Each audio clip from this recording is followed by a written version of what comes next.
সম্মানিত মুসল্লিয়ানে কেরাম, আল্লাহ রব্বুল আলমিনের দরবারে কোটি কোটি শুকরিয়া যে মহান রব্বুল আলমিন আমাদেরকে 1446 হিজরি সনের 13ই জুমাদা আল উলা তারিখে সলাতুল জুমুআ আদায় এবং খুতবাতুল জুমুআ শোনার উদ্দেশ্যে আল্লাহ রাব্বুল আলামিনের পবিত্র ঘর মসজিদে উপস্থিত হওয়ার পরে আজকের জুমুআর সংক্ষিপ্ত খুতবা দেওয়ার এবং শোনার তৌফিক দিয়েছেন।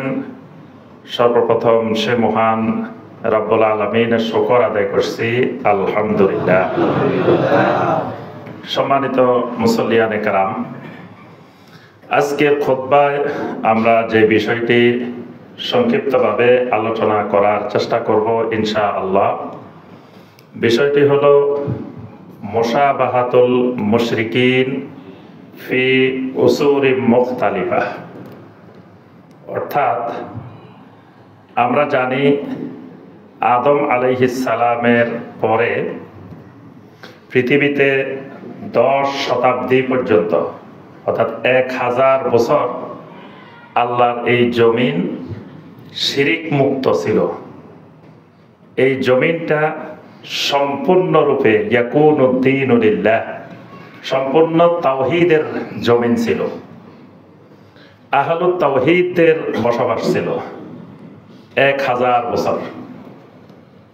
1000 বছর পরে গিয়ে আল্লাহর এই জমিনের মধ্যে শিরকের অনুপ্রবেশ ঘটে। সর্বপ্রথম শিরকের বিরুদ্ধে যেই নবী দাওয়াত নিয়ে পৃথিবীতে আল্লাহ পাক পাঠিয়েছিলেন সেই নবী হলেন নূহ আলাইহিস সালাম। তার আগের নবীদেরকে শিরকের বিরুদ্ধে দাওয়াত দেওয়া লাগে নাই। তারা শুধু ওই সময়ের মানুষগুলোকে তাওহীদের উপরে ইস্তেকামত রাখার জন্য কাজ করেছেন।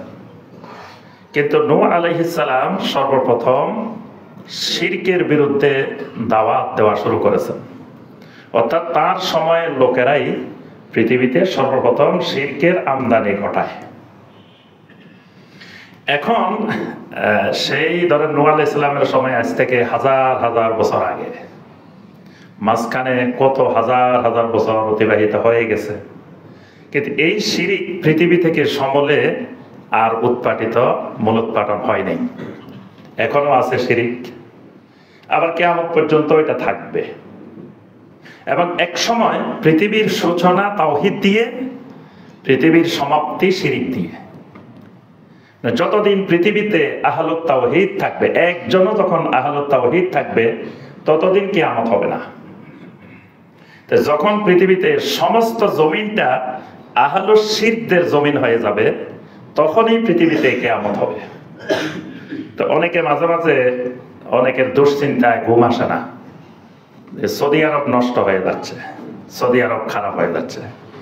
বাংলাদেশ কি হচ্ছে সেটা নিয়ে তারা তো মাথা ব্যথা নাই, কিন্তু তার অনেক দুশ্চিন্তা, আরে সৌদি আরব শেষ হয়ে যাইতেছে, নষ্ট হয়ে যাইতেছে, সেখানে কত কিছু ঢুকতেছে। তো সৌদি আরব যদি নষ্ট না হয় তো কিয়ামত কিভাবে হবে? সৌদি আরব যদি কিয়ামত পর্যন্তই তাওহীদের উপরে থাকে, তো তাহলে তার কিয়ামতই হবে না। তাহলে বোঝা গেল কিয়ামত হইতে হইলে সৌদি আরবকেও খারাপ হওয়া লাগবে, সৌদি আরবকেও শিরিকের দিকে যাওয়া লাগবে, না গেলে তো কিয়ামতই হবে না। তাহলে বোঝা যায় কিয়ামতের আগে পৃথিবীর কোনো জায়গায় তাওহীদ থাকবে না। তাওহীদবাদীদের সংখ্যা, আহলুত তাওহীদের সংখ্যা দিন দিন কমতে থাকবে। কমতে থাকার লক্ষণটাই হলো কিয়ামতের লক্ষণ। আস্তে আস্তে আহলুত তাওহীদ কমবে। নবী সাল্লাল্লাহু আলাইহি ওয়াসাল্লাম বলছেন, বাদা আল ইসলামু গারিবান ওয়া সায়াউদু কামা বাদা ফাতুবা লিল গুরাবা। নবী সাল্লাল্লাহু আলাইহি ওয়াসাল্লাম বলেন, ইসলাম শুরুই হয়েছে পৃথিবীতে গারিবান, মানে অল্প কিছু সংখ্যক মানুষের মাধ্যমে।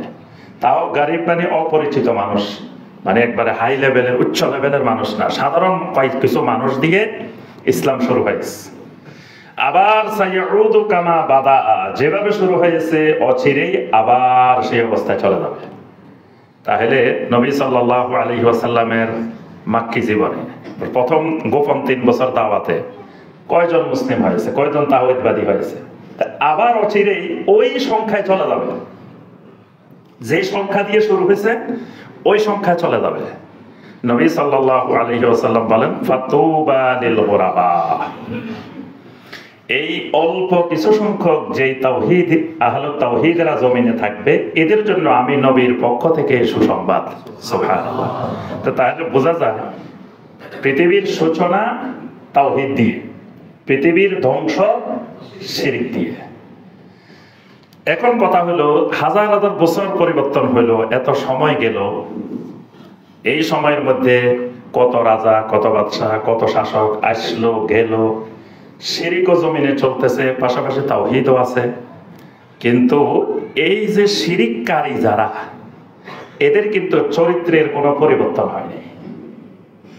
সে নূহ আলাইহিস সালামের যুগে যারা শিরক করছে তাদের চরিত্র, তাদের কথা, তাদের পদক্ষেপ যেটা ছিল ইব্রাহিম আলাইহিস সালামের যুগেও সেম, মুসা আলাইহিস সালামের যুগের মুশরিকেরাও এরকম, ঈসা আলাইহিস সালামের যুগের মুশরিকেরা একই রকম, তারপরে মুহাম্মদুর রাসূলুল্লাহ সাল্লাল্লাহু আলাইহি ওয়াসাল্লামের যুগের মুশরিকেরাও একই রকম। 2024 সালের মুশরিক যারা শিরককারী তারাও একই রকম। তাহলে বোঝা যায় কিয়ামতের আগ পর্যন্তই এই একই ধারা চলতে থাকবে। এটাকে বলা হয় মুশাবাহাতুল মুশরিকিন ফি উসুরিন মুখতালিফা, মানে যুগে যুগে শিরককারীদের সাদৃশ্যতা। তো এই সাদৃশ্যতাগুলো জানা থাকলে আমাদের সুবিধা। কেউ কেউ ফোন করে বলে শায়েখ আমাদের এলাকার অবস্থা খুবই খারাপ, আমাদের এলাকায় যে শিরিক, যে বেদাত, এটা বাংলাদেশে আর কোথাও নাই। তো সবার কথা একইটাই যে সব এলাকার অবস্থা খুবই খারাপ, যে এইরকম শিরিক আর কোথাও নাই।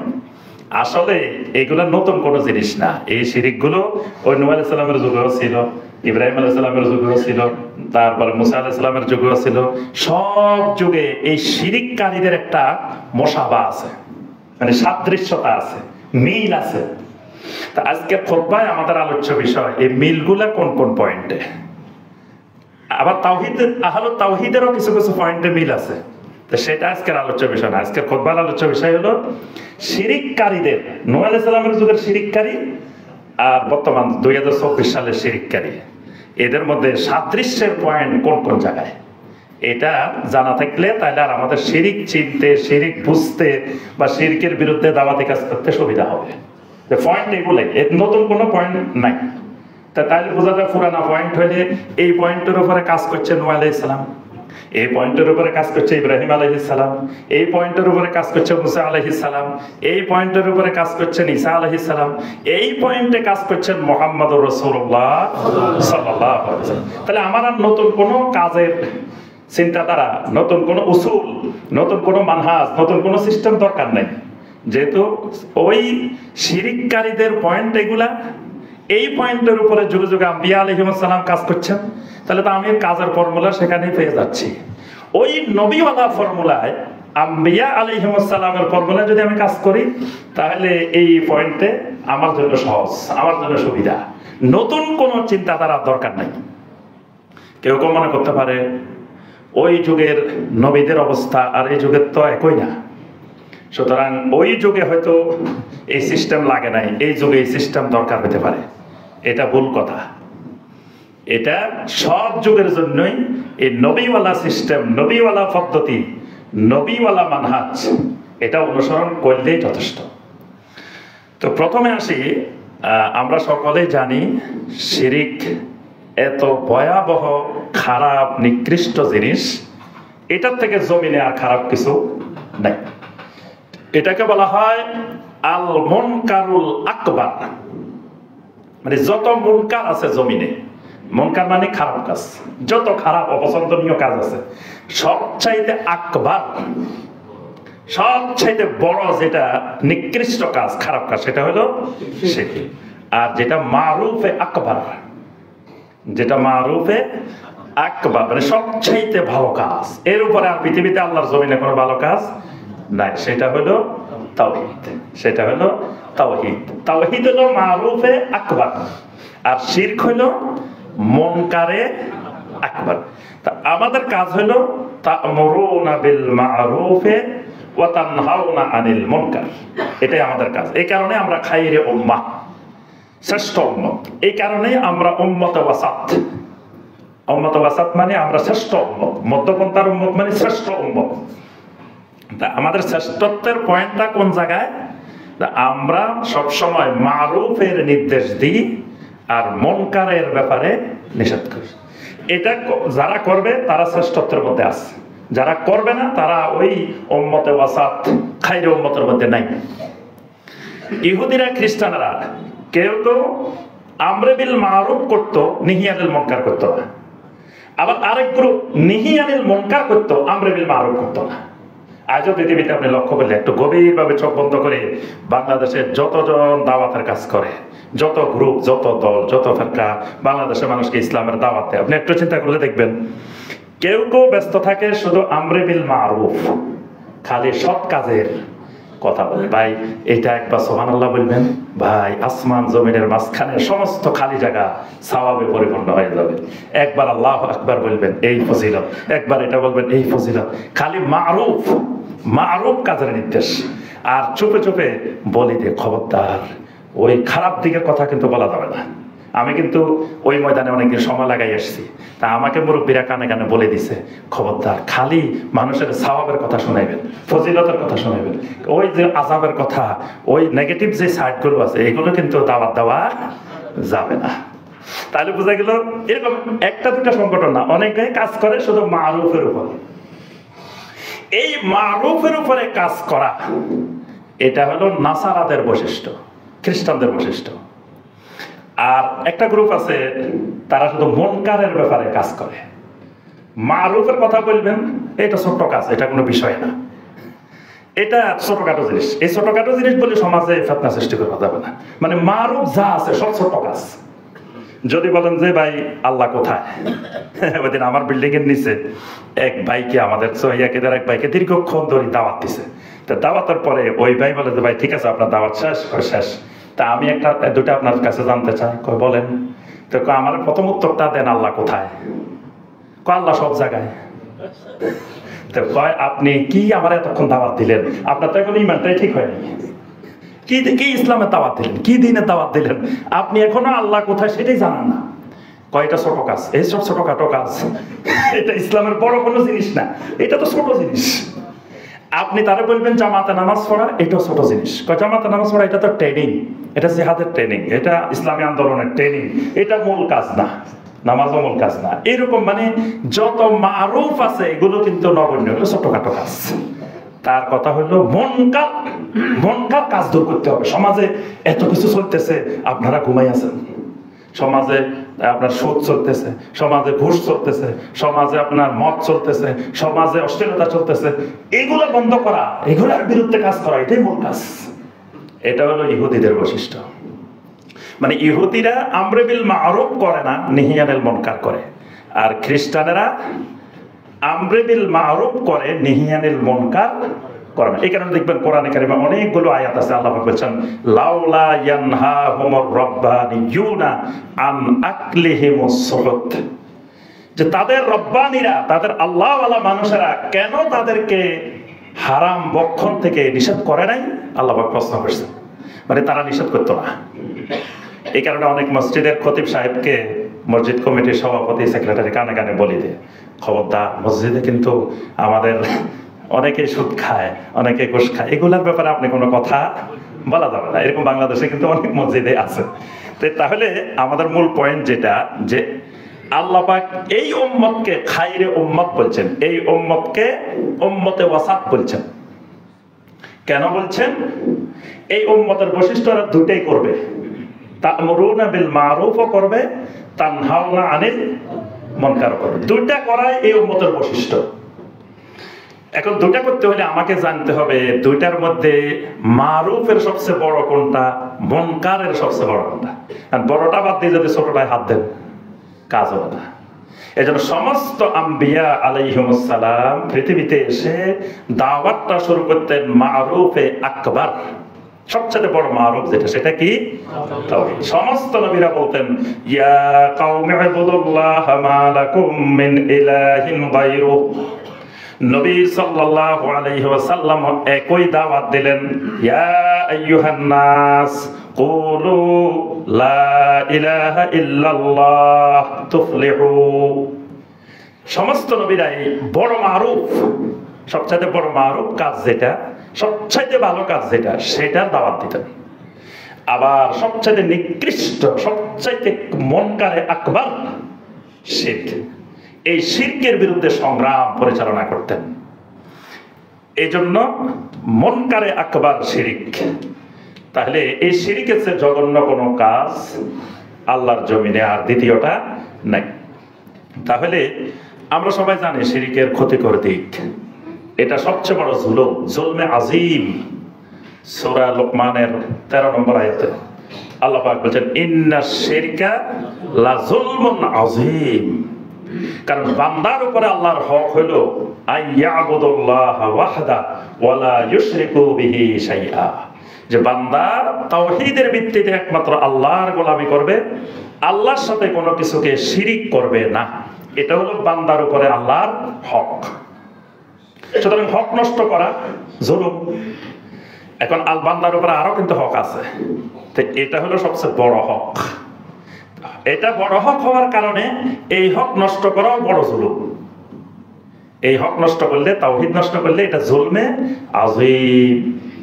আল্লাহ রাব্বুল আলামিন কিয়ামতের ময়দানে ইচ্ছা করলে আল্লাহর মাশিয়াতে বান্দার সমস্ত গুনাহ আল্লাহ ক্ষমা করে দিতে পারেন, কিন্তু ইন্নাল্লাহা লা ইয়াগফিরু আন ইউশরাকা বিহি। আল্লাহ রাব্বুল আলামিন কেউ যদি শিরিক নিয়ে মারা যায় তো আল্লাহ পাক এই শিরকের গুনাহ ক্ষমা করবেন না। শিরিক করার দ্বারা একজন মানুষ নাপাক হয়ে যায়, নাপাক। আল্লাহ পাক কোরআনে কারিমে বলেছেন ইন্নামাল মুশরিকুনা নাজাসুন। মুশরিকরা নাপাক, মুশরিকদের অন্তর নাপাক হয়ে যায়। তাওহীদ অন্তরকে পবিত্র করে, অন্তরটাকে পবিত্র রাখে তাওহীদ। আর শিরিক ঢুকলে অন্তর নাপাক হয়ে যায়। এই শিরকের দ্বারা বান্দার জন্য আল্লাহর জান্নাত হারাম হয়ে যায়। সূরা আল মায়দার 72 নম্বর আয়াত, ইন্নাহু মান ইউশরিক বিল্লাহি ফাকাদ হারামাল্লাহু আলাইহিল জান্নাহ। যে ব্যক্তি আল্লাহর সাথে শিরিক করবে আল্লাহ তার জন্য জান্নাতকে হারাম করে দেন। নাউযুবিল্লাহ। এই শিরিক করলে তার সব নষ্ট হয়ে যায়, খালি ঈমান নষ্ট হয় না, তার সমস্ত আমলও নষ্ট হয়ে যায়। সূরা জুমারের 65 নম্বর আয়াতে কারিমা, ওয়ালাকাদ উহিয়া ইলাইকা ওয়া ইলাল্লাযীনা মিন ক্বাবলিকা লা ইন আশরাকতা লা ইয়াহবাতান্না আমালুক। সমস্ত নবীদেরকে আল্লাহ রাব্বুল আলামিন ওহী নাজিল করে বলে দিয়েছেন, বান্দা যদি তুমি শিরিক করো তো তোমার সমস্ত আমল নষ্ট হয়ে যাবে। শিরিকের আরো অনেক কঠিন কঠিন ভয়াবহ দিক আছে। এই জন্য সবসময় শিরিক থেকে আমাকে আপনাকে কমপক্ষে 100 গজ দূরে থাকতে হবে। শিরিকের ধারে কাছেও যাওয়া যাবে না। যদি বলেন না শিরিকটা একটু দেখে আসি, দেখে আসা যাবে না। কারণ নবী সাল্লাল্লাহু আলাইহি ওয়াসাল্লাম বলেছেন দাজ্জাল যদি তোমার বাড়ির সামনে দিয়ে চলে যায় তো তুমি বলিও না দাজ্জাল কিরকম, একটু দেখে আসি। দাজ্জাল দেখতে যাইও না, কারণ দাজ্জাল দেখতে গেলে দাজ্জালের ফিতনাটা এত কঠিন, এত ভয়াবহ, তুমি ওই ফিতনায় গ্রাস হয়ে যেতে পারো, তোমাকে ওই ফিতনা পেয়ে বসতে পারে। এই জন্য শিরিক দেখার জন্য যাওয়া যাবে না, যে শিরিকটা একটু দেখে আসি কিরকম, এটাও করা যাবে না। শিরিক থেকে সবসময় দূরত্ব বজায় রাখতে হবে। আল্লাহ পাক আমাদেরকে তৌফিক দান করুন। এবার আসি আমরা আমাদের আলোচনার মূল বিষয়, যে নূহ আলাইহিস সালামের যুগের শিরিককারী আর বর্তমান 2024 সালের শিরিককারী, এর মধ্যে যুগে যুগে যে পয়েন্টগুলোতে সাদৃশ্য ছিল, 1 নম্বর সাদৃশ্যতা সেটি হলো আল ইহতিজাজ বিমা আলাইহিল আবা ওয়াল আজদাদ। মানে যুগে যুগে যত শিরিককারী ছিল সমস্ত শিরিককারীর একটা সাদৃশ্য, যে বাপ দাদাদের অন্ধ অনুসরণ। মানে যত তাওহীদের দাওয়াত দিবেন, যত বুঝাইবেন, লাস্টের কথা হইল আমাদের বাপ দাদারা কি ভুল করছে, বাপ দাদারা কি বুঝে নাই, আমাদের বাপ দাদা পূর্বপুরুষেরা এইভাবে করে আসছে। এটা সমস্ত শিরিককারীদের এই হাজার হাজার বছর ধরে একই চরিত্র, একই কথা। কোন যুগে এটা পরিবর্তন হয়নি এবং কেমন পর্যন্ত এটা পরিবর্তন হওয়ার সম্ভাবনাও কম। সব কথার গোড়ায় বলবে কি বাপ দাদা। আল্লাহ পাক কোরআনে কারিমে সূরা যুখরুফের 23 নম্বর আয়াতে বলছেন, وَكَذَلِكَ مَا أَرْسَلْنَا مِن قَبْلِكَ فِي قَرْيَةٍ مِّن نَّذِيرٍ إِلَّا قَالَ مُتْرَفُوهَا إِنَّا وَجَدْنَا آبَاءَنَا عَلَى أُمَّةٍ وَإِنَّا عَلَى آثَارِهِم مُقْتَدُونَ। আল্লাহ পাক বলেন, আপনার আগে যেই জনপদে যেই নবীকে যেই রাসূলকে আমি পাঠিয়েছি সতর্ককারী রূপে, তখন ওই সমাজের সম্ভ্রান্ত লোকগুলা, নেতৃস্থানীয় লোকগুলা, তারা এসে বলছে ইন্না ওয়াজাদনা আবাআনা আলা উম্মাতিন, আমাদের বাপ দাদা পূর্বপুরুষ আকাবের, আমাদের মুরব্বী, তাদেরকে আমরা এই মতের উপরে এইভাবেই পেয়েছি, সুতরাং আমরা এর বাহিরে যাওয়ার সুযোগ আমাদের নাই। এই যুক্তি দিয়ে যুগে যুগে সমস্ত নবীর যুগে শিরিককারীরা শিরিক করছে বাপ দাদার দোহাই দিয়ে। নবী সাল্লাল্লাহু আলাইহি ওয়াসাল্লামের সময়ও যখন নবী সাল্লাল্লাহু আলাইহি ওয়াসাল্লাম তাদেরকে দাওয়াত দিলেন তাওহীদের দিকে আসার জন্য, সূরা আল মায়েদার 104 নম্বর আয়াত, وَإِذَا قِيلَ لَهُمْ تَعَالَوْا إِلَى مَا أَنزَلَ اللَّهُ وَإِلَى الرَّسُولِ قَالُوا حَسْبُنَا مَا وَجَدْنَا عَلَيْهِ آبَاءَنَا, যখন বলা হলো তোমরা আল্লাহ এবং আল্লাহ রাসূলের দিকে চলে আসো, তখন বলে হাসবুনা, আমাদের জন্য এটাই যথেষ্ট, মা ওয়াজাদনা আলাইহি আবাআনা, আমাদের বাপ দাদাদেরকে, মুরব্বিদেরকে, আকাবেরদেরকে যেটার উপরে পাইছি এটাই আমাদের জন্য যথেষ্ট।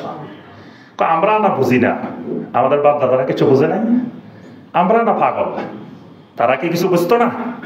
দেখবেন কোন এক জায়গায় লাখ লাখ মানুষ যাইতেছে, জিজ্ঞেস করলেন ভাই কি জন্য যাইতেছেন, আরে আমি না পাগল।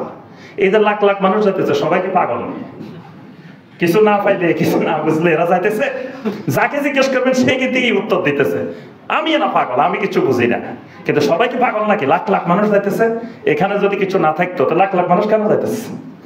আসলে সবাই পাগল। আল্লাহ পাক ওই আয়াতেই ওই কথাটা বলছেন। তারা বলে আমাদের বাপ দাদারা কি কিছু বুঝতো না, তারা কি জানতো না? তা আল্লাহ পাক বলছেন আসলেই আওয়ালাউ কানা আবাউহুম লা ইয়ালামুনা শাইয়্যা ওয়া লা ইয়াহতাদুন, যদিও তাদের বাপ দাদারা কিচ্ছু জানতো না, ওয়ালা ইয়াহতাদুন, তারা হেদায়েত প্রাপ্ত ছিল না, জাহেল ছিল, মূর্খ ছিল, গোমরা ছিল তাদের বাপ দাদারা, কিন্তু তারপরেও তারা বলবে যে না আমরা না ভাই বুঝি না। তা বাপ দাদারা বুঝতো না? আরে এত বড় বড় আল্লাহর ওলি, গ্লাসে ফু দিলে গ্লাস ফাটে গেছে, এখান থেকে ফু দিছে ওই জায়গা তার ফু ফোঁসে নাই, ওই পানি নিয়ে খাইছে, কাজ হয়ে গেছে। আর এখনকার শাইখেরা সবাই মিলে ফু দিলেও তো গ্লাস একটা ফাটবে না। ওই সময়ের মুরব্বীরা এগুলা করে গেছে। আমি একদিন লক্ষ্মীপুর গেছি, তো এলাকার বাইরে আসে করতেছে শাইখ একটা তো জিনিস মিলাইতে পারতেছি না, অঙ্ক মিলে না। তা আমি বললাম যে কেন মিলে না? কয় এই যে যে জিনিসগুলো আমরা এখন বুঝতেছি শিরিক, আমরা এখন বুঝতেছি বেদাত, তা আমাদের এই এলাকার যতগুলা বুজুর্গ ছিল, যতগুলা আল্লাহওয়ালা ছিল, যতগুলা আল্লাহর ওলি ছিল, সবাই তো এগুলা করতো, শিরিকও করতো, বেদাতও করতো, যেগুলাকে আমরা এখন বলতেছি শিরিক আর বেদাত। তো এরা শিরিক করে বেদাত করে আল্লাহর ওলি হয়েছে কেমনে? এই অঙ্ক মিলাই দেন। কারণ শিরিক করে বেদাত করে তা কেউ কোনোদিন আল্লাহর ওলি হইতে পারে না, কখনো না। যদি কেউ মনে করে শিরিক করে আল্লাহর ওলি হয়েছে, বেদাত করে আল্লাহর ওলি হয়েছে, তাহলে তার ইমানে থাকবে না। তা এখন অঙ্ক মিলাই দেন যে এরা শিরিক করে বেদাত করে আল্লাহর ওলি হয়েছে কেমনে? তা আমি কেউ অঙ্ক মিলানোর আগে আমার এটার উত্তর দেন, এরা যে আল্লাহর ওলি হয়েছে এইটা আপনারা কে বললো? এটা জানছেন কেমনে? এটার উৎস কি? এটার সোর্স কি? কেমনে জানি গেলেন যে উনি আল্লাহর ওলি হয়েছে? কয় যে আমরা অনেক কারামত দেখছি, মানে অলৌকিক কাজ কারবার। তা আমি কেউ অলৌকিক কাজ কারবার তো শয়তানও করতে পারে। অনেক হিন্দু আপনার সাধু সন্ন্যাসী, তারপর বৌদ্ধদের দেখবেন বড় বড় ভিক্ষু, এদের সাধনা করতে করতে এরা অনেক এরকম কাজ, এদের কাছে আপনি শোনেন এদের কারামতি, এদের মানে অলৌকিক কাজ কত করে ফেলছে। তো এরাকে আল্লাহর ওলি হয়ে গেছে। ইমাম শাফি রাহমাহুল্লাহ পৃথিবীকে, জগৎবাসীকে সতর্ক করে বলছেন, ইজা রাআইতুমুর রাজুলা ইয়াতিরু ফিল হাওয়া, যখন কোনো মানুষকে তোমরা দেখবা আকাশে উঠতেছে, বিমান ছাড়া তোমার সামনে উড়ে চলে যেতেছে, আও ইয়ামশি আলাল মা, তোমার সামনে দিয়ে দেখতেছো তুমি পানির উপর দিয়ে হেঁটে চলে যাচ্ছে, তুমি দেখতেছ ওই যে শাহজালাল রহমতুল্লাহ আলাইহি নাকি যায় নামাজ বিছাই কি করছে, সুরমা নদী পার যাতে তুমি দেখতেছো তোমার সামনে দিয়ে একটা লোক পানির উপর দিয়ে হেঁটে নদী পার হয়ে যাচ্ছে, সাগর পার হয়ে যাচ্ছে। ফালা তুসাদ্দিকুহু, ইমাম শাফিঈ রাহমাতুল্লাহ আলাইহি খবরদার এই লোককে কখনো আল্লাহর ওলি মনে করবা না।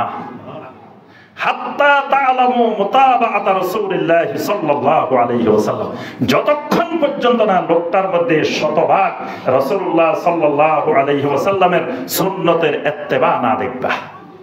ইত্তেবা আছে, কোনো অলৌকিক কর্মকাণ্ড দেখানো লাগবে না, এটাই আল্লাহর ওলি।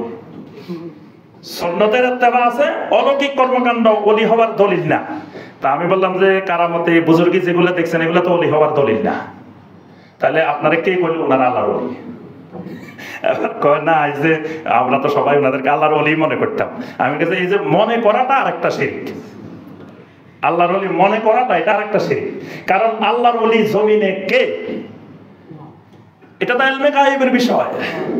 আপনি জানলেন কেমন এই গায়েবের বিষয়? গায়েবের বিষয় আপনি নিজে হাতে লই ফেলছেন, আপনি ঘোষণা দিয়ে দিচ্ছেন উনি আল্লাহর ওলি। আল্লাহর ওলি তো সমস্ত ইমানদাররাই আল্লাহর ওলি। আল্লাহু ওয়ালিয়ুল্লাযীনা আমানু, সকল ইমানদার আল্লাহ রাব্বুল আলামিনের বন্ধু, আল্লাহর ওলি। তো বন্ধুত্বের পরিমাণ হয়তো কারো সাথে একটু কম, কারো সাথে একটু বেশি। এটা হলো ঈমান আর তাকওয়ার লেভেল অনুযায়ী বন্ধুত্বের হার নির্ধারণ হয়। আজকে ধরেন জুমার নামাজ সবাই পড়তেছে, কিন্তু যাওয়ার সময় কেউ সওয়াব নেবেন 10 কেজি, কেউ পাবেন 1 কেজি, কেউ পাবেন 1 পোয়া, কেউ পাবেন 100 টাকা, কেউ খালি জিরো পাই চলে যেতে হবে। এখন তো সবাই জমা পড়ছি, এক ইমামের পিছনে পড়ছি, কিন্তু সওয়াব সমান হইল না কেন? এই সওয়াবটা নির্ভর করবে আপনার ঈমান আর তাকওয়ার উপরে। এটার বেশি আর কম নির্ভর করবে আপনার ঈমানটা কতটুকু গভীর, কতটুকু বিশুদ্ধ, আপনার তাকওয়াটা কোন লেভেলের, এটার উপরে আপনার সওয়াব নির্ভর করবে। তো যে কথাটা আমরা বলছিলাম যে এই যুগে যুগে সমস্ত মুশরিকদের একটাই পয়েন্ট, যে আমাদের বাপ-দাদারা, আমাদের পূর্বপুরুষেরা, আল্লাহর ওলিরা, বুজুর্গরা, আমাদের আকাবেরারা এগুলা করে আসছে। সুতরাং আপনি আবার যত শিরিক বলেন আর সে মানতে রাজি হয় না। আল্লাহ পাক কোরআনে কারিমে নূহ আলাইহিস সালামের যুগের মুশরিকদের বর্ণনা দিয়েছেন যে নূহ আলাইহিস সালাম যখন দাওয়াত দেওয়া শুরু করলেন, তখন নূহ আলাইহিস সালামের যুগের মুশরিকেরা বলতেছেন যে মা সামি'না বিহাদা ফি আবাইনাল আউয়ালিন, সূরা আল মুমিনুনের 24 নম্বর আয়াত। বলতেছেন নূহ, আমাদের পূর্বপুরুষ বাপ দাদাদের থেকে তো তুমি যে সকল কথাবার্তা বলতেছো এগুলো তো আমরা কোনোদিন শুনি নাই। মা সামি'না বিহাযা, এগুলো আমরা কোনোদিন শুনি নাই। ফি আবাইনাল আউয়ালিন, আমাদের বাপ দাদা পূর্বপুরুষদের মধ্যে তোমার এই সকল কথা কোনোদিন শুনি নাই। তাহলে নূহ আলাইহিস সালামের যুগের লোকেরা বাপ দাদার কথা বলছে। সালেহ আলাইহিস সালামের যুগের লোকেরা, সালেহ আলাইহিস সালাম কাদের কাছে আসছিলেন? সামুদ জাতির কাছে। সামুদ জাতির লোকেরা সালেহ আলাইহিস সালামের দাওয়াত শুনে বলতেছে আতানহানা আন না'বুদা মা ইয়াবুদু আবাউনা, আমাদের বাপ দাদারা যার ইবাদত করত তুমি কি আমাদেরকে তাদের ইবাদত করতে নিষেধ করতেছ? আমাদের বাপ দাদারা এসব ওলি আল্লাহ, এসব বুজুর্গদের সিন্নি করছে, ওরস করছে, তারপরে মান্নত করছে, গরু ছাগল খাসি মুরগি মোমবাতি টাকা পয়সা কত কিছু মান্নত করছে, আর তুমি আসি আমাদেরকে এগুলো নিষেধ করতেছ। বোঝা গেছে তুমি ওলিয়া উলিয়া দুশমন, তুমি কি ওলিয়া উলিয়া মানো না। ওলিয়া উলিয়া সমস্ত নবীদেরকে ওই যুগের মুশরিকেরা বলতো যে ওলিয়া উলিয়া মানো না, ওলিয়া উলিয়া দুশমন। নূহ আলাইহিস সালাম যখন দাওয়াত দিয়েছে 5 জন ওলির নাম ধরে ধরে তারা বলছে وقالوا لا تذرن آلهتكم ولا تذرن ودا ولا سواعا ولا يغوث ويعوق ونسرا। নূহ আলাইহিস সালামের যুগে 5 জন বড় বড় আল্লাহর ওলি, ওয়াদ, সুয়া, ইয়াগুস, ইয়াউক, নাসার। খবরদার নূহের কথা শুনি আমাদের এসব ওলিয়া উলিয়া ছাড়া যাবে না। তাহলে তার অর্থ কি? নূহ ওলিয়া উলিয়া মানে না, ওলিয়া উলিয়া বিরোধী, ওলিয়া উলিয়া দুশমন। কিন্তু নূহ আলাইহিস সালাম তো ওলিয়া উলিয়া দুশমন না, তারা শিরিকটা করতেছে ওলিয়া উলিয়া কেন্দ্রিক। নূহ আলাইহিস সালাম যখন বললেন শিরিক ছাড়ো, তখন তারা মনে করতেছে শিরিক ছাড়লে তো আমাদের ওলিয়া উলিয়াদের সাথে সম্পর্ক বিচ্ছিন্ন হয়ে যাবে। তাহলে আমাদের বাপ দাদারা যেটা করে আসছে তুমি আমাদেরকে সেটা নিষেধ করতেছ। শুআয়ব আলাইহিস সালামের কওম তারাও ঠিক একই কথা বলতেছে। সূরা হুদের 87 নম্বর, আসসালাওয়াতুকা তা'মুরুকা আন নাতরুকা মা ইয়াবুদু আবাউনা, নো, তোমার সালাত, তোমার দাওয়াতকে আমাদেরকে নিষেধ করে যে আমাদের বাপ দাদারা যার ইবাদত করতে সেটা আমরা ছেড়ে দিব, এটাই কি তুমি দাওয়াত দিতে চাচ্ছ? অর্থাৎ সবার কথা বাপ দাদা। আরেকটা বাপ দাদার সুন্নত হলো ফেরাউনি সুন্নত, ফেরাউনের সিস্টেম। মুসা আলাইহিস সালাম দীর্ঘ সময় ধরে ফেরাউনের কাছে দাওয়াত দিয়েছেন। ফেরাউন চুপ করে শুনে দিছে, সে তো জানো মা, সে পৃথিবী চালায়, ওই জমানার সবচেয়ে বড় শাসক। সে চুপ করে শুনে আছে, শুনতে শুনতে শুনতে মুসা আলাইহিস সালামের দাওয়াত শেষ হয়েছে। বললো, মুসা তোমার দাওয়াত শেষ? হ্যাঁ শেষ। আচ্ছা, তো আমার একটা প্রশ্নের জবাব দিলে তোমার সাথে আমার দফা দফা শেষ, খালি একটা কোশ্চেন। তো বলেন কি কোশ্চেন? সূরা তাহার 51 নম্বর আয়াত আল্লাহ পাক ফেরাউনের ওই কোশ্চেনটা কোরআনে উল্লেখ করে দিয়েছেন। ফেরাউন বলতেছেন, ফামা বালুল কুরুনিল উলা, খালি একটা জবাব দাও, আমাদের বাপ দাদাদের অবস্থা কি? আমাদের বাপ দাদারা জান্নাতে আছে না জাহান্নামে আছে? তুমি খালি এই পয়েন্টটা উত্তর দিয়ে চলে যাও, শেষ। এখন ফেরাউন এখানে দুইটা মতলব। একটা হলো মুসা আলাইহিস সালাম যদি বলেন যে এরা সব জান্নাতে চলে গেছে, তো তোমার কথা না শুনি, তোমার দাওয়াত না শুনি যদি জান্নাতে চলে যায়, তা আমরাও শুনলাম না। কারণ তারা যদি তোমার দাওয়াত ছাড়া আমাদের বাপ দাদারা এইভাবে করি যদি তারা জান্নাতে যায়, ওই যে লক্ষ্মীপুরের ভাইরা যদি বলে তারা যদি শিরিক করে বেদাত করে আল্লাহর ওলি হইতে পারে, আমরাও করলাম। এখন ওই ফেরাউন বলতেছে যে তারা যদি জান্নাতে যায় তাহলে তো তোমার কথা শোনার দরকার না, আমরা যে অবস্থায় আছি জান্নাতের রাস্তায় আছি। আচ্ছা, আবার যদি মুসা আলাইহিস সালাম বলেন যে তোমাদের বাপ দাদা সব জাহান্নামে চলে গেছে, এবার ফেরাউন পুরা দেশের মানুষকে খেপাই দিবে যে দেখো মুসা কিন্তু তোমাদের বাপ দাদা সবাই জাহান্নামে পাঠাই দিচ্ছে। তো দেশের মানুষরা তার কথা শুনবে না, তার দাওয়াত শুনবে না। কি সূক্ষ্ম প্রশ্ন দেখছেন, এক প্রশ্ন দিয়ে শেষ। আল্লাহু আকবার। তো মুসা আলাইহিস সালাম তো আর যে সেভাবে কথা বলার লোক না, কারণ তিনি আল্লাহর রাসূল, এবং খালি রাসূল না, উলুল আযম মিনার রাসূল। 5 জন উলুল আযম রাসূলের মধ্যে একজন। তো নবী রাসূলেরা তো ওহী ছাড়া কোনো কথা বলেন না। মুসা আলাইহিস সালাম বললেন, বাপ দাদারা তো আল্লাহর জিম্মায় চলে গেছে, তাদের হিসাব আল্লাহর কাছে। তারা জান্নাতে আছে না জাহান্নামে আছে আমি কিছুই করতে পারবো না, তাদের হিসাব আল্লাহ করবেন। সেটা নিয়ে আমার চিন্তার বিষয়ও না, আমার দাওয়াতের বিষয়ও না, আমার কোনো বিষয় না, এটা সাবজেক্টে না আমার বিষয় তোমার সাথে আমার সাথে। কারণ আমাকে আল্লাহ বলছেন ইযহাবা ইলা ফিরআউনা ইন্নাহু তাগা, আমাকে বলছেন তুমি ফেরাউনের কাছে যাও, তোমার বাপ দাদার কাছে যাইতে কয়নি। ফেরাউনের কাছে যাইতে বলছে, আর বলছে ফেরাউন বিপদসীমার উপরে চলে গেছে, বিপদসীমার উপরে প্রবাহিত হতেছে, তার কাছে যাও। আমি তোমার কাছে আসছি, আমার রবের পক্ষ থেকে দাওয়াত পৌঁছাই দিচ্ছি। আচ্ছা, আজও দেখবেন, কিছুদিন আগে দেখি মুন্সিগঞ্জে একটা বাহাস চলতেছে। তো আমাদের কিছু ভাই, সম্মানিত কিছু ভাই ওখানে একটা স্কুল করছেন। তো বিভিন্ন এলাকার মুফতি সাহেবেরা এসে ওই স্কুলটা করতে দিবে না, বাধা দিতেছে। আচ্ছা, তারপরে আবার তারা অনেক মুফতি সাহেবদেরকে নিয়ে গেছে, এলাকার চেয়ারম্যান সাহেব আসছে, তো অনেক ঘটনা। তা আমি ভিডিওটা দেখলাম বসে বসে একদিন। তো চেয়ারম্যান সাহেব দুই পক্ষের কথা শুনতেছেন, শুনতে শুনতে এক পর্যায়ে মুফতি সাহেবেরা লাস্টে ফেরাউনের পয়েন্টে চলে গেছে। মুফতি সাহেবেরা উঠে চেয়ারম্যান সাহেব বলতেছেন, চেয়ারম্যান সাহেব আর কোনো কথাবার্তার দরকার নাই, বাহাস দরকার নাই, একটা পয়েন্টে সমাধানে চলে আসেন। কি পয়েন্ট? আচ্ছা চেয়ারম্যান সাহেব আপনি বলেন, আপনার বাপ দাদারা যে নামাজ পড়ছে কোথায় হাত বেঞ্চে, কত দেখি আপনার বাপ দাদারা হাত বেঞ্চে কোথায়? আপনার বাপ দাদারা আমিন সশব্দে বলছে না নিঃশব্দে বলছে? আপনার বাপ দাদারা রাফুল ইয়াদান করছে কিনা? এখন চেয়ারম্যান সাহেব আপনি যদি বলেন যে বাপ দাদারা এগুলা করে নাই, তো বাপ দাদারা কি জাহান্নামে গেছে? তাহলে বাপ দাদারা না করলে, তারা যদি না করে জান্নাতে যেতে পারে, তা আমরা করার দরকারটা কি? ফেরাউনি পয়েন্ট দেখেন, এই ফেরাউনি পয়েন্ট কেমন পর্যন্ত থাকবে। এই কারণে আল্লাহ রাব্বুল আলামিন কোরআনে কারিমে এই কথাটা আল্লাহ পাক উল্লেখ করে দিয়েছেন। তাহলে একটা পয়েন্ট আমরা পাইলাম কি, বাপ দাদা। আমাদের সময় কম, সংক্ষেপে পয়েন্টগুলো বলবো।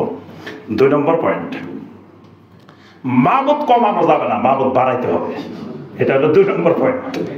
মাবুদ কমাইলে বিপদ, মাবুদ যত বাড়ানো যায় তত সুবিধা। এটা হলো মুশরিকদের একটা বড় দলিল। এই নূহ আলাইহিস সালামের যুগে লোকেরা বলছে, মুসা আলাইহিস সালামের যুগে, ইব্রাহিম আলাইহিস সালামের যুগে, সব যুগে। সূরা সাদের 5 নম্বর আয়াত আল্লাহ রাব্বুল আলামিন বলেন, নবী সাল্লাল্লাহু আলাইহি ওয়াসাল্লাম যখন বললেন তোমরা 361 মাবুদের মধ্য থেকে 360টা ডিলিট করে দাও, মুছে ফেলো, খালি এক মাবুদ আল্লাহকে সত্যিকারের মাবুদ মেনে নাও। তখন তারা জবাবটা দিছে কি, আজআলাল আলিহাতা ইলাহাম ওয়াহিদা ইন্না হাযা লাশাইউন উজাব। বলে যে 360 জন থাকি 61 জন থাকি শান্তিতে নাই, আর মুহাম্মদ সাল্লাল্লাহু আলাইহি ওয়াসাল্লাম কয় 360 জন বাদ দিয়ে নাকি আল্লাহকে মাবুদ বানাইতাম। এবার তো আর আমাদের অশান্তির কুল কিনারা খুঁজে পাওয়া যাবে না, কারণ এখন এক এক সেক্টরে এক এক মাবুদে কাজ করে। ছেলে মেয়ে হয় না, এই মাবুদের কাজ। ব্যবসা বাণিজ্যের উন্নতি হইতেছে না, ওই মাবুদে করে। জ্বর হয়েছে, এই মাবুদে করে। ক্যান্সার হয়েছে, এই মাবুদে করে। এই সমস্যা, এই মাবুদে করে। এক সেক্টরে এক মাবুদের কাজ ভাগ করে দিছি আমরা। এখন যদি সব কাজ আল্লাহর হাতে দিয়ে দেওয়া, তা আল্লাহ কয় দিক সামলাবে? নাউজুবিল্লাহ। এটা যুগে যুগে সমস্ত মুশরিকদের পয়েন্ট। তারা মাবুদ কমাইতে রাজি নেই।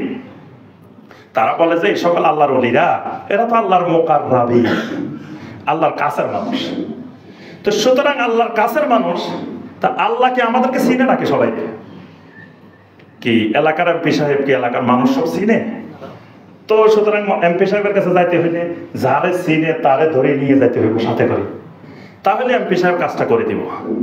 আমি সরাসরি চলে গেছি এমপি সাহেবের কাছে, তো এমপি সাহেব তো আমাকে চিনেই না, কাজটা করবে কেমনে? এখন কোন বান্দা যদি সরাসরি আল্লাহর কাছে চলে যায়, তাহলে আল্লাহ তারা চিনে নাকি? আল্লাহর কাজটা কিভাবে করবে? তো কি করতে হবে? আল্লাহ ধরেন এই মোহাম্মদপুরে এই এলাকায় ফির সাহেব যিনি আছে ওনারে খালি চিনে। সুতরাং আপনার কোনো কাজের দরকার আল্লাহর কাছে, আপনি ওনার মাধ্যমে যাবেন, তাহলে কাজটা তাড়াতাড়ি হয়ে যাবে। আর উনি যদি একটু বলে যে আল্লাহ উনি আমাদের লোক, আমাদের আকীদার লোক, তাহলে আল্লাহ কাজটা তাড়াতাড়ি করে দিব। এখন আপনি সরাসরি চলে গেছেন। মুশরিকেরা যুগে যুগে আল্লাহ রাব্বুল আলামিনকে মাখলুকের উপরে কিয়াস করছে। মানে শিরকের একটা পয়েন্ট হলো আল্লাহকে মাখলুকের উপরে কিয়াস করা, মানে আল্লাহকে চিনতে পারে না। ওয়া মা কাদারুল্লাহ হাক্কা কাদরিহি, আল্লাহ পাক এই কথাটা কোরআনে কারিমে কয়েক জায়গায় বলছেন, তারা আসলে আমি আল্লাহকে চিনতে পারে না, যথাযোগ্য মর্যাদা আমার নিরূপণ করতে পারে না। আল্লাহ কি এটাই বুঝেন, এরা মাখলুকের মতো মনে করে বসে থাকে। কলকাতার এক বক্তা দেখি যে ওরে আল্লাহ মাইক টেক ফাটাই ফেলতেছে ওয়াহাবিরা আলে হাদিসেরা, যে আল্লাহ রসুলকে হাজির নাজির বলে না। তা আল্লাহ রসুল হাজির নাজির, এটা দলিল কি? তো উনি জনগণকে বুঝাইতেছে, আচ্ছা ভাই, কলকাতা হাইকোর্টে একটা বিচার গেছে, 3 জন সাক্ষী নিয়ে আসা হয়েছে। একজন সাক্ষীরে বিচারক জিজ্ঞেস করতেছে, এই হত্যাকাণ্ডটা যে হয়েছে তুমি ওখানে ছিলা, তুমি দেখছো? কয় না, আমি দেখিও নাই শুনিও নাই। যাও, তোমার সাক্ষী বাতিল। আরেকজনকে আসছে সাক্ষী, কয় তুমি হত্যাকাণ্ড হয়েছে দেখছো শুনছো? কয় না, আমি দেখি নাই, মানুষের কাছে শুনছি। কয় না, তোমার সাক্ষীও হবে না, বাতিল। আরেকজন আসছে, তুমি দেখছো? বিচারক জিজ্ঞেস করতেছে, আমি ওখানে সরাসরি ছিলাম, দেখছি, শুনছি, একেবারে হাজির হাজির এবং নাজির। ঠিক আছে, তোমার সাক্ষী গ্রহণযোগ্য। নবী সাল্লাল্লাহু আলাইহি ওয়াসাল্লাম আমাদের জন্য কিয়ামতের ময়দানে সাক্ষী দিবেন। তা রাসূল যদি না দেখেন, রাসূল যদি হাজির না থাকেন, তো সাক্ষী দিবেন কেমনে? তাহলে আল্লাহর আদালত আর কলকাতার আদালত এক বানাই ফেলছে। কলকাতা হাইকোর্টের আল্লাহর হাইকোর্ট বানাই ফেলছে। কোথায় আল্লাহ রাব্বুল আলামিন আর কোথায় কথা কি? আল্লাহ সুবহানাহু ওয়া তাআলার যে আদালত, এখানে তো সাক্ষীর দরকার নেই। আল্লাহ পাক স্বয়ং দেখছেন আমরা যে গুনাহ করছি, অপরাধ করছি, সরাসরি দেখছেন। আল্লাহর ফেরেশতারা লিখে রাখছেন, এটা আল্লাহ পাক সংরক্ষণ করে রাখছেন, সব ডকুমেন্ট আছে। তাইলে এখানে শিরকটা করতেছে কি দিয়ে? যে আল্লাহকে মাখলুকের উপরে কিয়াস করতেছে। তাহলে মনে রাখতে হবে 2 নম্বর পয়েন্ট, যে আল্লাহকে মাখলুকের উপরে কিয়াস করা। যুগে যুগে যতজন শিরক করছে, তো মাবুদ কমাইলে তো সমস্যা বেড়ে যাবে। যে ধরেন 64 জেলায় 64 জন ডিসি আছে, এসপি আছে, বলা হলো যে কোনো ডিসি এসপি দরকার নাই, সব প্রধান উপদেষ্টা একা করবো। তো তাহলে আমরা মানুষ মনে করবো যে এটা কেমনে সম্ভব? এতজন থাকি নিরাপত্তা পাইতেছি না, তো সব যদি একজনই করে তো কেমনে হবে? তো এরাও আল্লাহকে এরকম মনে করে। তারা এই জন্য ভাগ করছে, কয় 7 মহাদেশের 7 জন কি আছে, গাউস আছে, গাউস। আল্লাহ নাকি প্রশাসন পরিচালনা করার জন্য 7 মহাদেশে 7 জন গাউস রাখছে। এক গাউসের আন্ডারে 14 জন করে কুতুব আছে। বাংলাদেশের এক কুতুব ছিল পটিয়া, কি করতো, আপনার আফ্রিকার জঙ্গলে মিটিং করি, আবার ফজরের আগে চলে আসতো রাতে রাতে। একবার খাদেম আটকা পড়ে গেছে আফ্রিকার জঙ্গলে, আসতে পারে না। তারপরে আপনার এত বড় বড় বুজুর্গরা বাংলাদেশে ছিল, তারা আপনার এই বাংলাদেশে থাকি ফজরের জামাত হারামে পড়তো, তো ফজরের জামাত পড়লে বাকি 4 ওয়াক্ত পড়তো না কেন? আমার আপনার যদি সুযোগ থাকে হারামে নামাজ পড়ার, তো হানজালা মসজিদে পড়বেন না কি? 5 ওয়াক্ত সুযোগ থাকলে 5 ওয়াক্তই পড়বো, ওখানে যাই। তাহলে এই দ্বিতীয় পয়েন্ট আমরা যেটা বলছি সেটা হলো কি, আল্লাহকে মাখলুকের উপরে কি করা, কিয়াস করা। 3 নম্বর পয়েন্ট যেটা মিল সেটা হলো আপনার ইহতিজাজ বিল কদর, মানে তাকদীরের দোহাই দেওয়া। মানে যত শিরিক করে, যত বেদাত করে, যা বলবেন লাউ শা আল্লাহু মা আশরাকনা, আল্লাহ চাইলে আমরা শিরিক করতাম না, অর্থাৎ আল্লাহর উপরে দোষটা চাপাই দেওয়া। এইটা আল্লাহর ইচ্ছা। দেখবেন শিরিককারীদেরকে আপনি বুঝাইবেন, তো কয় আল্লাহ চাইলে আমার এটা থেকে বিরত রাখতে পারতো না, আল্লাহ আমার দিয়ে এটা করাইতেছেন। তার অর্থ হলো আল্লাহ শিরিক করাইতেছে। এই সকল শিরিককারীরা দেখবেন এই কথা বলবে, আল্লাহর উপরে ছেড়ে দিবে, যে এই তাকদীরকে আল্লাহর উপরে ছেড়ে দেওয়া। 4 নম্বর পয়েন্ট, এই শিরিকের যেই পয়েন্টগুলো সেখানে 4 নম্বর হলো যে লা ইলাহা ইল্লাল্লাহ বললেই তো জান্নাত। সুতরাং আমরা তো কালেমা পড়ে ফেলছি, তাহলে জান্নাত অবধারিত, শিরক করলে অসুবিধা কি? কারণ যে লা ইলাহা ইল্লাল্লাহ বলছে, মান ক্বালা লা ইলাহা ইল্লাল্লাহ দাখালাল জান্নাহ, তাহলে আমরা তো লা ইলাহা ইল্লাল্লাহ বলছি। সুতরাং কোনো আকীদা তাকিদার দরকার নাই, এগুলো ফেক।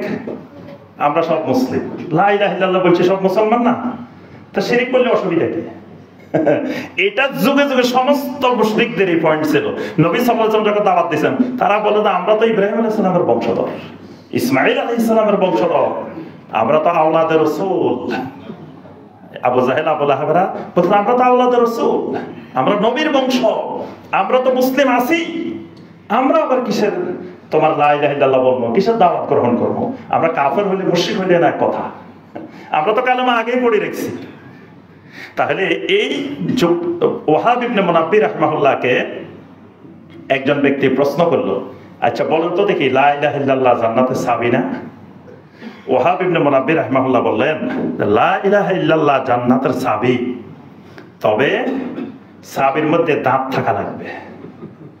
কারণ একই কোম্পানির তালা, একই কোম্পানির চাবি, একটার মধ্যে একটা ঢুকায় সারাদিন ঘুরাও কাজ হবে না, যতক্ষণ ওই তালার দাঁতের সাথে চাবির দাঁতের না মিলবে। অর্থাৎ তালা চাবির কারিশমাটা তো হইলো দাঁতের মধ্যে।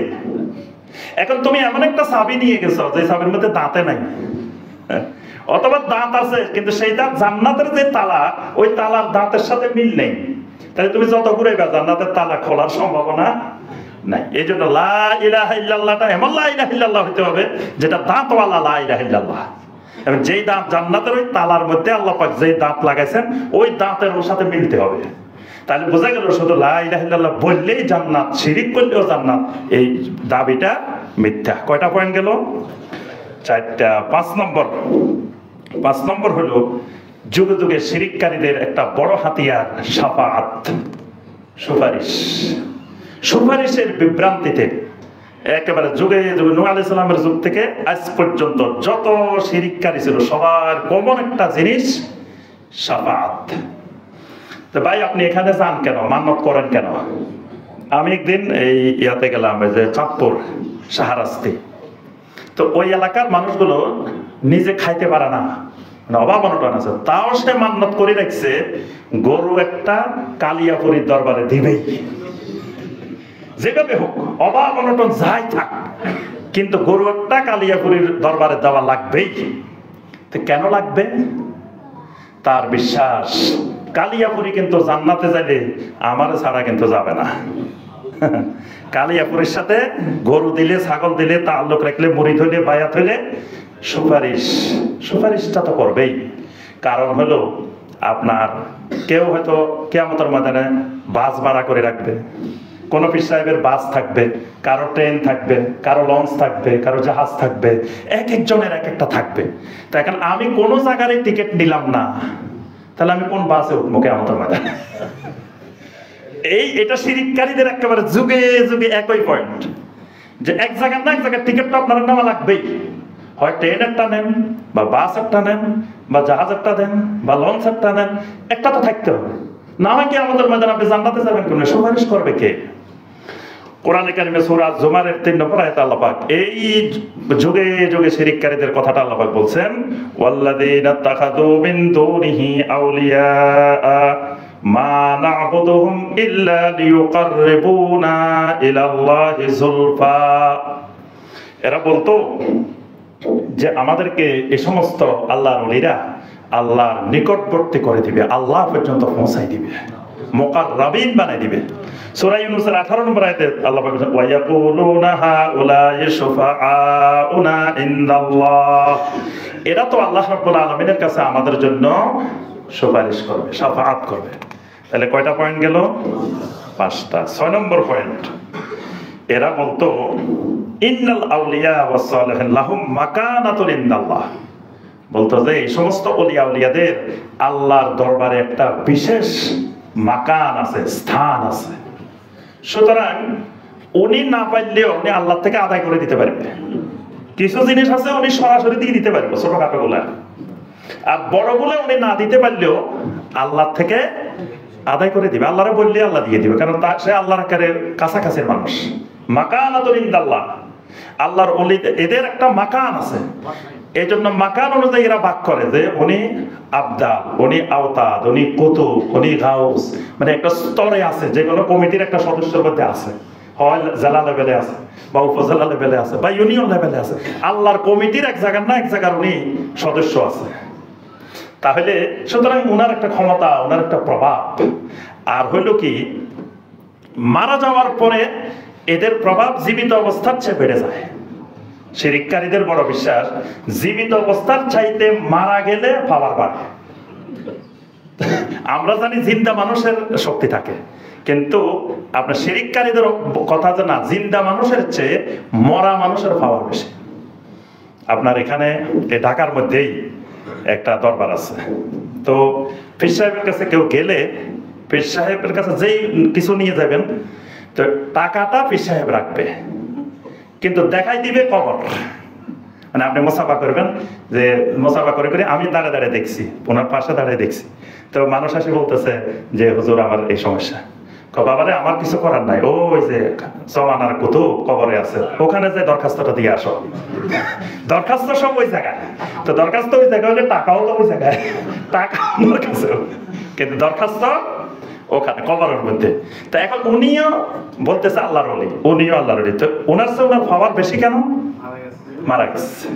তো মারা গেলে পাওয়ার কেমনে বাড়ে, এটার আবার অনেক লম্বা আলোচনা। সংক্ষিপ্ত কথা, 10টা লতিফা আছে মানুষের বডির মধ্যে, তারা 10টা লতিফার আবিষ্কার করছে।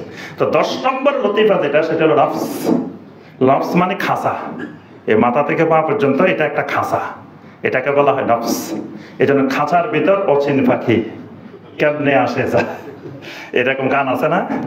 ওটা গানও শুনে না, মানে আলহামদুলিল্লাহ, না শুনলে ভালো। তবে রাস্তাঘাটে চলতে ফিরতে গেলে তো এমনি শোনা যায়, শুনতে না চাইলেও আপনি এগুলো কানে আসে। আগে আমরা কুষ্টিয়া যাইতাম ইউনিভার্সিটিতে বাসে, এই বাসে উঠলেই লাগাই দিত খাঁচার ভিতর অচিন পাখি কেমনে আসে যায়। তো এই যে খাঁচা, এই খাঁচার ভিতরে 9টা লতিফা আটকানো। তো একটা পাখিকে যদি খাঁচার ভিতরে আটকায় রাখেন, এটা পাওয়ার থাকে? থাকে না। হাতিকে যদি আপনি আটকায় রাখেন, হাতের পাওয়ার আছে। যখন বনের মধ্যে জঙ্গলের মধ্যে ছেড়ে দিবেন, এবার বোঝা যাবে তার পাওয়ার। তো এই যখন মানুষ মারা যায়, তখন খাঁচাটা ভাঙ্গি যায়, তখন ওই লতিফা গুলো আবার আকাশে বাতাসে উঠতে থাকে, এটা পাওয়ার হয়ে যায়। এই জন্য মারা যাওয়ার পরে পাওয়ার বাড়ে। এই জন্য দেখবেন জীবিত হুজুরের নামে মান্নত করে না, মান্নত সব করে মরা জনের নামে। জীবিতটার খাদেমের সাথে মরাটার খাদেমের গুরুত্ব বেশি।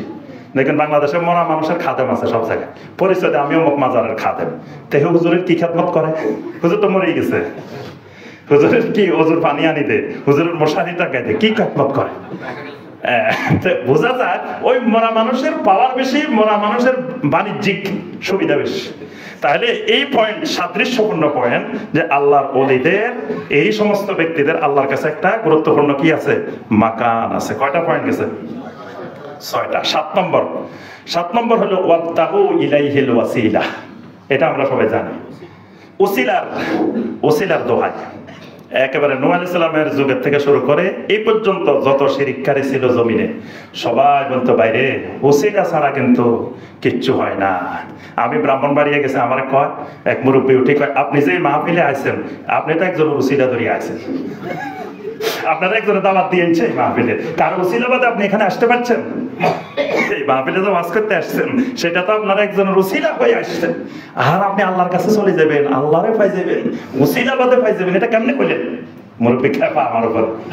তাহলে বোঝা গেল যুগে যুগে যত শিরিককারী সবার একটা কমন পয়েন্ট, ওয়াবতাগু ইলাইহিল ওয়াসিলা।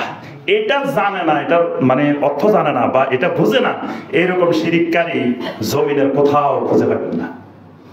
আমি একদিন ইয়াতে উঠছি, আপনার ওই যে নবী সাল্লাল্লাহু আলাইহি সাল্লামের যেখানে নবুয়ত প্রাপ্তি, জাবালে নূর, অনেক কষ্ট করে করে জাবালে নূরে উঠছি। তো ওঠার পরে দেখি কিছু পাকিস্তানি ওখানে শিরিক করতেছে। ওখানে আবার শিরিকের এক মার্কাজ, মানে ওখানে পুলিশও নাই, কেউ নাই, পাকিস্তানিরা ওদের ইচ্ছা মতো শিরিক করতেছে ওই পাহাড় জুড়ে। তা আচ্ছা, আমি যখন বললাম শিরিকের ব্যাপারে কিছু কথা, তখন বলতেছে ওয়াবতাগু ইলাইহিল ওয়াসিলা। আমি কইছে এই শিরিক পাকিস্তানেও ওয়াবতাগু ইলাইহিল ওয়াসিলা, ইন্ডিয়াও ওয়াবতাগু ইলাইহিল ওয়াসিলা, বাংলাদেশেও ওয়াবতাগু ইলাইহিল ওয়াসিলা। যেখানে যাবেন পৃথিবীর শিরিককারীদের একটাই দলিল, ওয়াবতাগু ইলাইহিল ওয়াসিলা। এই পয়েন্টে তারা একমত। তাহলে কয়টা গেল? 7টা। আমরা আর বেশি বলবো না, সর্বশেষ আর 2টা বলবো। সর্বশেষ যেটা 8 নম্বর যেটা, সেটা হলো হেকায়াত ও মানামাত। এই পয়েন্টে শিরিককারীদের একমত। হেকায়াত ও মানামাত মানে শিরিককারীদের একটা বড় দলিল কারগুজারি। কারগুজারি নাম শুনছেন? কারগুজারি, কারগুজারি মানে বসে বসে মিথ্যা কিচ্ছা কাহিনী গল্প করবেন না, এটার নাম কারগুজারি। কারগুজারির অনেক উদাহরণ আছে আমার কাছে, শত শত। একজন করতেছে, বাইরে আমরা একদিন এক জায়গায় গেছি, তো অনেকদিন ধরেই দাওয়াতের মেহনত করতে করতে করতে করতে মানে সবাই সব জায়গায় খালি গোশত খাইতেছি, এটা খাইতেছি, মাছ খাইতে মনে চাইতেছে। তো ব্রাহ্মণবাড়ি এক জায়গায় গেছি, তখন আমরা রাস্তা দিয়ে হাঁটতেছি, হঠাৎ দেখি লাফ মারি মাছ রাস্তার উপরে উঠে গেছে। এটার নাম কারগুজারি। মানে আমরা মনে মনে চাইছিলাম আর মাছ চলে এসেছে। এরকম এগুলা হলো হেকায়াত। তারপরে আপনার রেফাই, তিনি মদিনা যাইতে চাইতেছেন, আল্লাহ রাসূল সাল্লাল্লাহু আলাইহি সাল্লাম মানা করতেছেন, তারপরেও শুনে নাই, চলে গেছে। যাওয়ার পরে নবী সাল্লাল্লাহু আলাইহি সাল্লাম কবরের থেকে হাতটা বাইর করে দিয়েছেন, এমন ভাবে হাত ধরছে আর ছাড়ে না। এই ঘটনা শুনেন নাই? এগুলার নাম হেকায়াত। তারপরে আপনার এরকম অসংখ্য কাহিনী, অসংখ্য ঘটনা। এটা শিরিককারীদের বড় দলিল। আপনি কি চিনেন উনি কত বড় কাশফওয়ালা আল্লাহর ওলি ছিল জানেন? ওনার জন্য আল্লাহ রাসূল হাত বাইর করে দিয়েছে কবর থেকে। তারপর দেখেন আল্লাহ রাসূল রাত্রে আসি স্বপ্নে দেখায় লাঠি দিয়ে দাগ দিয়ে গেছে, সকালে লাঠি সহ পাওয়া গেছে। এই ঘটনা শুনেন নাই? এগুলোর নাম হেকায়াত ও মানামাত, স্বপ্ন আর এই সকল ঘটনা। এটা শিরিককারীদের বড় দলিল, এই নূহ আলাইহিস সালামের যুগ থেকে আজ পর্যন্ত বড় বড় দলিল। যা দলিল বলবেন এই দেখবেন যে বিভিন্ন রকমের এরকম ঘটনা। আমাদের এলাকায় আমার আব্বারা বলতেন, কয় এখানে এক অলি আছিল, এই অলি রাত্রে বলে বাঘের পিঠে চড়ে হাঁটতো গ্রাম গ্রাম। আমি আব্বা আপনি দেখছেন? আমি তো দেখি নাই। কে দেখছে? বাঘের পিঠে চড়িয়ে যে রাত্রে হাঁটে গ্রামে গ্রামে, কয় অমুকে দেখছে অমুকে দেখছে। যে যে দেখছে হে কিন্তু দুনিয়াতে নাই, এর কাছে যাইছে আপনি জিজ্ঞেস করবেন, এই ডকুমেন্ট নাই। মানে মিথ্যা কথা এগুলো সব, মানে মুখে মুখে বলে বেড়াইতেছে যে উনি কত বড় আল্লাহ বলেছিল জানো, উনি রাত্রে এই বাঘে চড়ি চড়ি গ্রামে গ্রামে হাঁটতো, অমুকে দেখছে অমুকের সাথে দেখা হয়েছে অমুকের সাথে দেখা হয়েছে। আসলে মিথ্যা কথা। হে মারা দেওয়ার পরে বাঘে চড়ি চড়ি হাঁটবো কেন? এইগুলো হচ্ছে শিরিককারীদের হেকায়াত ও মানামাত। কয়টা গেল? 8টা। 9 নম্বর পয়েন্ট। 9 নম্বর পয়েন্ট হলো যে কবরের কারামতি। কবরের কারামতি এটা শিরিককারীদের একটা দলিল। এখানে কবর দেওয়ার পরে কবরের থেকে আতরের ইয়া বাইরেছে, আতরের গ্রাম বাইরেছে। তারপরে এই কবরের পাশে দিয়ে যাওয়ার সময় অমুকের এই ঘটনা ঘটছে, এই কবরের পাশে দিয়ে যাওয়ার সময় অমুকের এই ঘটনা। কবর কেন্দ্রিক। এই জন্য আপনার তালবিস ও ইবলিস একটা জগৎ বিখ্যাত কিতাব, তালবিস ও ইবলিস, ইবনুল জাওজি রাহমাহুল্লাহ। সেই ইবনুল জাওজি কত শত শত বছর আগে, সেই ইবনুল জাওজি রাহমাহুল্লাহ তালবিস ও ইবলিস কিতাব লিখছেন, ইবলিসের প্রতারণা। তো তিনি সেখানে লিখছেন ইবলিসের বড় একটা প্রতারণা কবর কেন্দ্রিক, কবরস্থান কেন্দ্রিক। ইবলিস কি করে? বাঙ্গা কবরে ঢুকি বসে থাকে, কবরস্থানে বসে থাকে। তো একটা লোক ধরেন রাস্তা দিয়ে হাঁটি যাইতেছে কবরস্থানের পাশ দিয়ে, আসসালামু আলাইকুম আল্লাহর ওলি কেমন আছেন? এই লোক চারিদিকে তাকায় দেখছে, কিরে কে সালাম দিল, কে কথা কইল। একটা মানুষও দেখে নাই, তার সামনে পিছনে কোনো দিকে কি নেই, মানুষ নেই।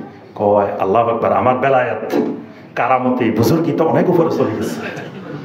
কবর থেকে মরা মানুষ আমার সালাম দিতেছে, আবার বলতেছে কেমন আছেন, খবর নিতেছে, আবার আল্লাহর ওলি কইছে। তাহলে বোঝা যায় মরা মানুষও আমার চিনি গেছে আমি যে আল্লাহর ওলি। শয়তান এই দিন এতটুকু পর্যন্ত থামিয়ে দিয়েছে। আরেকদিন এরকম এক রাস্তা দিয়ে যেতেছে, আশেপাশে কোনো মানুষ নাই, ধরেন মাঠের মাঝখান দিয়ে এক রাস্তা দিয়ে হাঁটি যেতেছে। হঠাৎ করে ইবলিস সালাম দিছে, সালাম দিয়ে বলে আপনাকে এই এলাকার এই জামানার কুতুব বানাই দিলাম। এখন চারিদিকে তাকাই দেখে কিরে কেউ তো নাই। কয় মাশাআল্লাহ, বুজুর্গি এমন পর্যায়ে পৌঁছে গেছে আল্লাহর পক্ষ থেকে গায়েবী আওয়াজ চলে আসছে। গায়েবী আওয়াজে আল্লাহ বলে দিছে কি যে আমাকে আল্লাহ এই এলাকার কি বানাই দিছে, কুতুব বানাই দিছে। তা কানে কানে একটা যাই বলছে, কয় শোনো এই কথা কিন্তু জীবনে কারোরে বলা যাবে না, যে আমার এরকম গায়েবী আওয়াজ আসছে, আল্লাহ বলে দিছে আমার এই এলাকার কুতুব বানাইছে।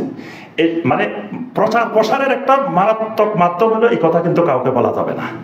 যদি আপনি চান যে আপনার কথাটা দ্রুত প্রসারিত হোক, তো কথাটার আগে দিয়ে বলে দিবেন যে ভাই খবরদার কিন্তু কথা এটা জীবনে কারোর বলা যাবে না, খালি এটা বলে দিবেন। দেখবেন যে মুহূর্তের মধ্যে সারা পৃথিবী ছড়াই গেছে যদি এটা বলা যায় যে কাউকে বলা যাবে না। তো উনি কি করে বলে দেয় খবরদার আমি কিন্তু যে গায়েবী আওয়াজ পাইছি এটা কিন্তু কাউকে বলা যাবে না। তো এই যে সে নিজেকে আবার আল্লাহর ওলি ভাবতেছে, শয়তান তাকে মারাত্মক তালবিসের মধ্যে ধোঁকার মধ্যে ফেলে দিচ্ছে। এইরকম শত শত ঘটনা ইবনে জাওজি রাহিমাহুল্লাহ তালবিস ও ইবলিসের মধ্যে উল্লেখ করছেন। তো কবর কেন্দ্রিক, কবরস্থান কেন্দ্রিক মানুষকে কিভাবে শয়তান ধোঁকায় নিপতিত করে, এরকম শিরিকের একটা বড় মাধ্যম। দেখবেন যদি শোনা যায় এই কবর থেকে মারা যাওয়ার পরে আতরের গ্রান বাইরে, মাঝে মাঝে সিলেটে কোন কবর থেকে নাকি ইয়া বাইরে হয়, আতরের গ্রান বাইরে শোনেন নাই, এরকম আরবে কবর থেকে বিভিন্ন কিছু বাহির হয়। এই কবর কেন্দ্রিক শয়তানের তালবিস এগুলা হলো শিরকের মানে মূল পয়েন্ট, যেটা একেবারে নূহ আলাইহিস সালামের যুগ থেকে হাজার হাজার বছর ধরে চলতেছে। আল্লাহ রাব্বুল আলামিন আমাদের সবাইকে সমস্ত রকমের শিরিক থেকে আল্লাহ পাক আমাদেরকে বেঁচে থাকার তৌফিক দান করুন। আল্লাহ রাব্বুল আলামিন আমাদের সবাইকে তাওহীদকে জানার, তাওহীদ বুঝার, শিরিক মুক্ত ঈমান ও আমল করার আল্লাহ পাক তৌফিক দান করুন। আকুলু কাওলি হাযা ওয়া আস্তাগফিরুল্লাহ লি ওয়া লাকুম ফাস্তাগফিরু ইন্নাহু হুয়াত তাওয়াবুর রহিম।